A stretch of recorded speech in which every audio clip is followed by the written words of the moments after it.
Kwa mjibu wa jinsi ambavyo tuliangalia, tuna taasisi zaidi ya 140 ambazo zinatakiwa kujisajili kwa Tanzania nzima. Na mpaka sasa tulishasajili taasisi zaidi ya 2000, na tunategemea baada ya hii elimu tutaendelea kujisajili. Na tunapoongelea taasisi zaidi ya 100, maana yake taasisi zote ambazo zinakusanya na kuchakata taarifa zinatakiwa kujisajili, kuanzia lodge, kuanzia nini, wanatakiwa kujisajili ili kuonyesha kwamba wateja wanahudumiwa, inakuwa hivyo. Lakini kuna taasisi kubwa sasa ambazo zinaingia katika uchumi wa kidigitali, ndio ambazo zimeshajisajili kwa haraka sana ili kuweza kuendelea na utekelezaji wa majukumu yao.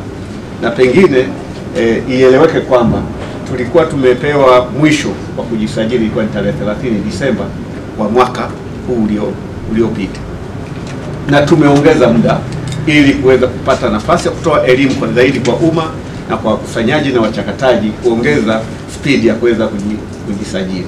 Mpaka mwisho itakuwa ni tarehe 30 mwezi wa 4 mwaka 2025. Na maana yake ni kwamba baada ya tarehe hiyo yeyote yule atakayekuwa anakusanya na kuchakata hizi taarifa kwa ajili ya kutoa huduma yake atakuwa anatenda kosa kama atakuwa hajajisajili.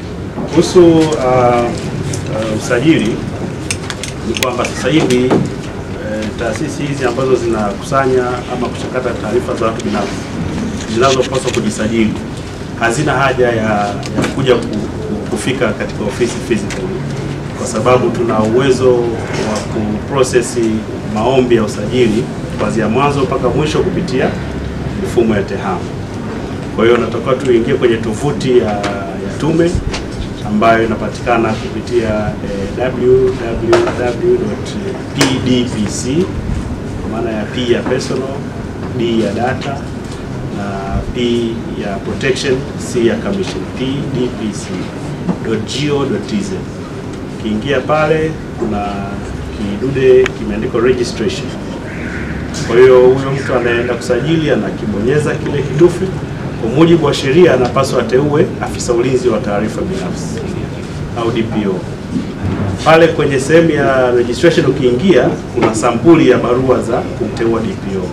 Wakishamteua DPO, huyo DPO huyo ama huyo afisa ambaye ndio afisa ulinzi wa taarifa binafsi wa taasisi ndio atakayeingiza credentials mpaka mwisho wa kukamilisha signature. Na pale kwenye hiyo tovuti pia kuna namba za simu. Hata kama wewe hujui mambo ya IT, basi kuna simu unaweza ukapiga wakakuelekeza mwanzo mpaka mwisho. Ni rahisi kabisa na inachukua muda mfupi tu kuweza kujisajili.